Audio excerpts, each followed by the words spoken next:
Welcome to The Orange. I'm Shakiel Mahjouri, and this is a weekly news talk podcast where I bring you a little slice of life. Every week I'll have a guest on, we'll cover some current events, and hopefully entertain you a little bit in the process. Transformers: Age of Extinction was the highest grossing film of 2014, bringing in over $1 billion in the box office. It's also become the top 10 highest grossing film of all time. But that movie sucks. Instead, we'll be talking about the second highest grossing film of 2014, Hobbit, Battle of Five Armies. I have with me today local film critic and BCIT journalism student Jakob Schmidt to weigh in the Hobbit trilogy versus the original Lord of the Rings. How are you, Jakob? I'm doing good. Thank you for having me. Good, thank you. So you watched the movie recently. I saw a review on the site. What did you think? It was an interesting movie. I think a lot of the characters in the source material got lost along the way. They pandered to, I think, an audience that somebody like me wouldn't understand. So You're disappointed, aren't you? I can tell. kind of disappointed. So, all right. Well, then let's cover that. I agree with you. I think in terms of content and execution, the biggest difference between The Lord of the Rings and The Hobbit is that The Hobbit is really catering to a more casual audience to kind of make that transition. And hey, they did it successfully, if money is any indication. But I found that everything from the dialogue to the character development, the music, the jokes, everything was really watered down to kind of accompany the taste of a casual audience. Would you agree with that? I would agree. I would say the original Lord of the Rings series was the opposite problem. There was maybe a couple of things they left out, and I think The Hobbit was a strange sort of thing that I don't think happens a lot, where they had way too much going on and they lost a lot of their plot. I couldn't keep track of a single character's name other than Bilbo, Gandalf, Legolas. I still don't know the name of the main man from the second and third movies. Yeah, that was a problem. There's a lot of characters going on there. Like, even if you don't count the dwarves, there's a lot of characters, and a lot of characters who weren't even in the books. So it might be excessive. I don't know. It was. What did you think of the love interests and love triangles in that movie? Oh, totally unnecessary, I thought. They were just so poorly done. It was yeah, completely unnecessary. It wasn't in the books. I mean, that's just the start of the complaints there. It wasn't in the source material. That's where it should have stopped. But then to turn something with somebody who's like Tolkien, who's so respected, to turn his work into like a Hollywood picture is pretty disappointing. And you were telling me earlier, because we got into about 5 to 10 minutes of this podcast since I realized nothing was filming.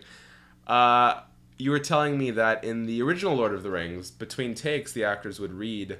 They were each given a copy of the novels to read.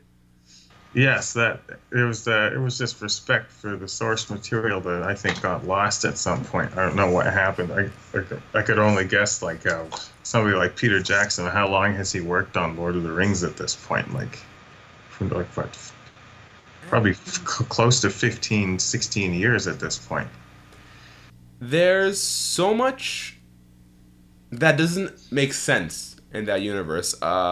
Even things like, and I will state this until the day that I die, Ed Sheeran is one of the most talented pop artists of this generation. You don't even have to be a fan of the genre to agree with that statement. However, and he wrote a great song that was one of the featured parts of the Desolation of Smog soundtrack, but it just didn't make sense to me. Like, Ed Sheeran shouldn't be part of the Middle-earth universe. No, he should not. I'll ask the audience to remember the opening of the first film. Opens with this kind of haunting original song. Stuff like that belongs in Lord of the Rings. Stuff like Ed Sheeran does not belong in Lord of the Rings. No. Ed Sheeran? Did I say his name right? I like that better. That's how you say his name, is it not? Ed Sheeran.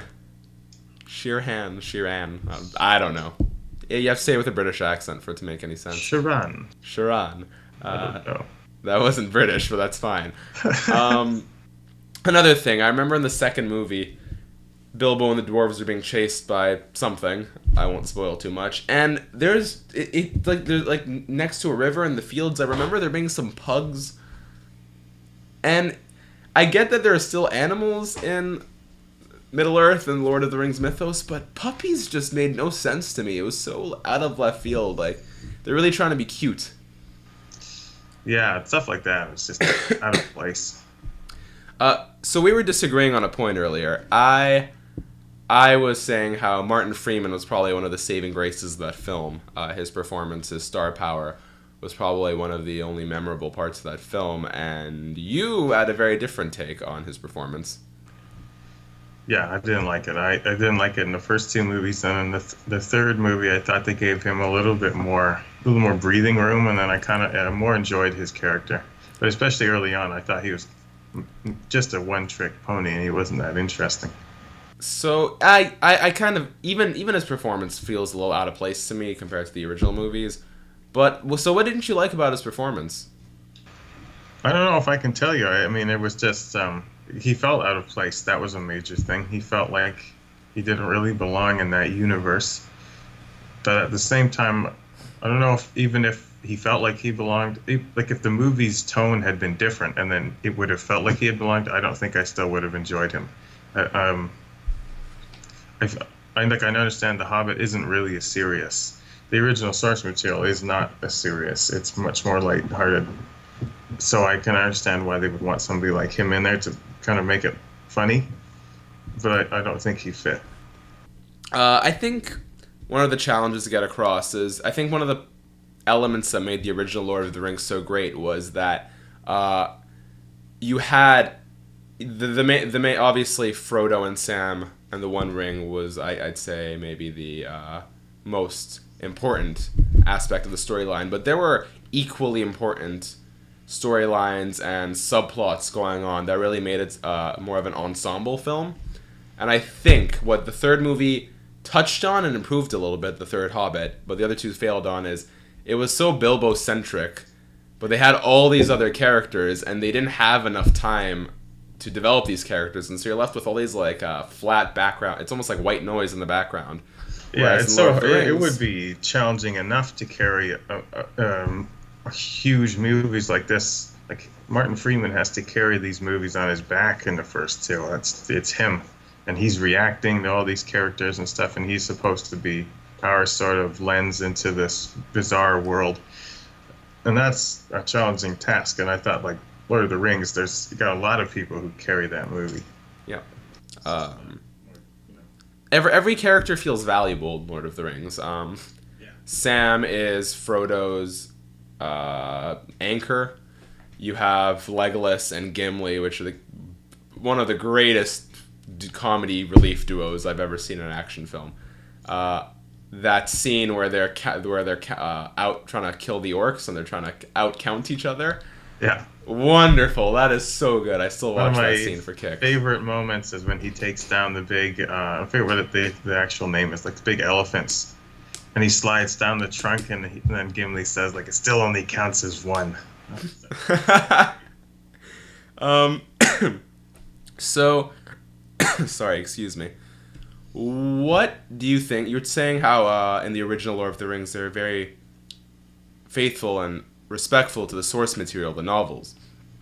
We've both read the novels. What do you think was one thing Lord of the Rings or The Hobbit, either or, really left out of their novel, left out of the film? In Lord of the Rings, it was Tom. It was Tom. Bombadil. Tom Bombadil. I hadn't read the novels until after I'd seen the movies, and going back, I was so disappointed. Like, what a cool character.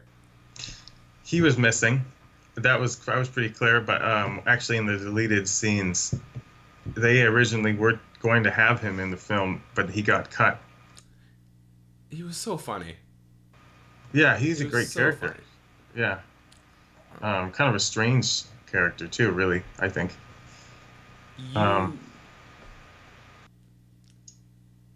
You were saying that you always need one long, awkward pause in these sort of things, or it looks too scripted. Yeah, Uh, you were telling me that some of the characters in The Hobbit weren't from the source material. Can you give me a couple examples? I think it was is it Tariel, the female Oh, God. That was so bad. that we spoke of. That was so awful. That was the cheesiest love thing I'd ever seen. Embarrassing addition. Like as a Tolkien fan, that's just like that's blasphemy. To add a female love interest is like the ultimate sin, and then they committed it, and that's pretty disappointing. One thing I think they executed well was bringing Saruman back. Especially in that third movie, they really made a nice. They really foreshadowed the events of the new of Lord of the Rings trilogy. The novel of The Hobbit is very interesting because there's multiple versions of it because it originally was obviously written before Lord of the Rings and it did not foreshadow Lord of the Rings. And I don't know if you know this, but I read that Peter Jackson actually used later versions and then Tolkien actually put out a volume called The Appendices. No, I'm not familiar with that. I'm familiar with the other one, Similian something. Yeah, the Silmarillions, which is terrible to read and you shouldn't try. Um, but the appendices it's supposed to be it's supposed to add to the world. So some of his stuff is original, I guess you could say Tolkien stuff, but it wasn't in the original work. So there is a little bit of debate around like what version of the novel, because some of them foreshadow, some of them don't. In this movie, I enjoyed that they foreshadowed. I thought they did a good job of kind of leading up to Lord of the Rings. So it almost works as a cycle. And then in the end, shouldn't give spoilers, should I? You shouldn't give spoilers. Let's. It's still relatively new. What is one element? I don't want to just say what's one element that The Hobbit succeeded in. What is one? Give me one element where The Hobbit prevailed over the Lord of the Rings trilogy. It's sort of a strange double-edged sword, but then I thought that the creativity was totally the creature design and stuff was probably superior to Lord of the Rings in some ways. Like I remember, like I don't know if you remember the Goblin King. I love that. That was fantastic. The worms were a really nice surprise for me. That is a bit of a spoiler. I'm sorry. Stuff like that. Yeah. I thought that was better, arguably better than Lord of the Rings. Yeah. I think the action sequences were very well done. Yeah, I enjoyed those. Those were well done. I thought it got a little tedious at times, but for what it was very well executed. Oh yeah, totally. So, okay, that's a good answer. I just want to backtrack a little bit to what I sort of alluded to in the introduction leading up to this. How did Transformers do so well? I have no idea. I cannot tell you what have they been pitting in the water. Oh God, I won't lie. I'm judging this and I haven't seen it, but I don't think I need to see it to have an opinion. That series got so stale after the second and third one. Third one at the latest. Arguably the first one. Depends who you ask. Yeah, I'd agree. I think first one we were all excited for. Second one, I would have still gone and watched, and come third one, it was so old to me. And I mean, had it been a good movie from what I have read, sure, whatever. But the reviews were so bad. It was getting 5% and 10%. I don't know how many. It got nominated for like 7 or 8 Razzies. Yeah. Yeah. It's totally bizarre to me. I can't even fathom why that would be number one over The Hobbit. You know what deserved it? Guardians of the Galaxy. It did deserve it. Absolutely. That was a great film.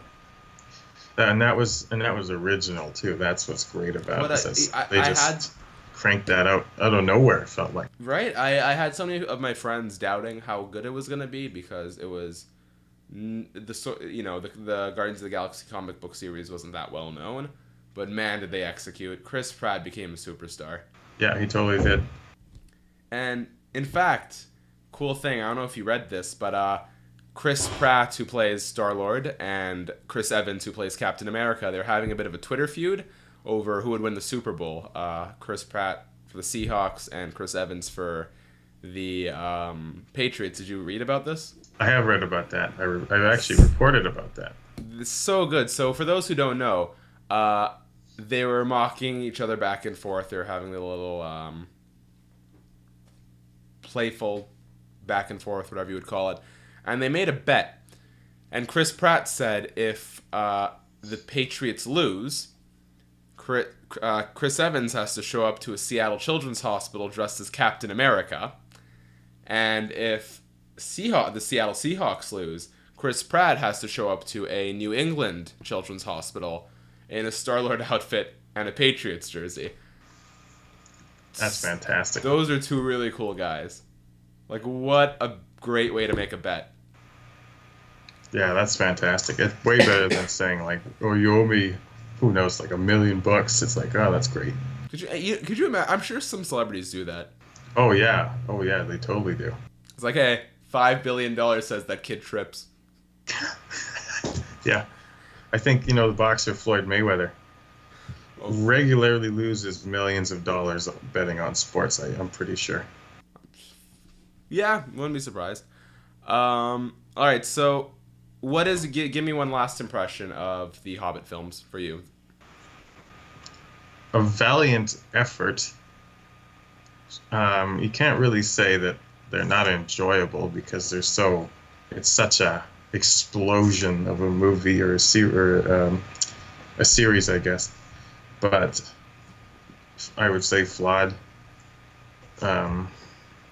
story-wise, character-wise, following the source material, just disappointing. That's a very somber note to end on, Jacob. All right, well, thank you very much for joining us. Looking at the clock, I think we're probably getting into the time frame I'd like. You can read more of Jacob's reviews on his website, as well as editorials and short stories at whatjakethinks.com. Thank you for tuning in to the first of many episodes of The Orange. You can follow me on Twitter at Shakiel Mahjouri, Instagram at Shakiel Mahjouri, on Facebook at Shakiel Mahjouri Journalism. And we'll be back next week with another guest. Have a great day.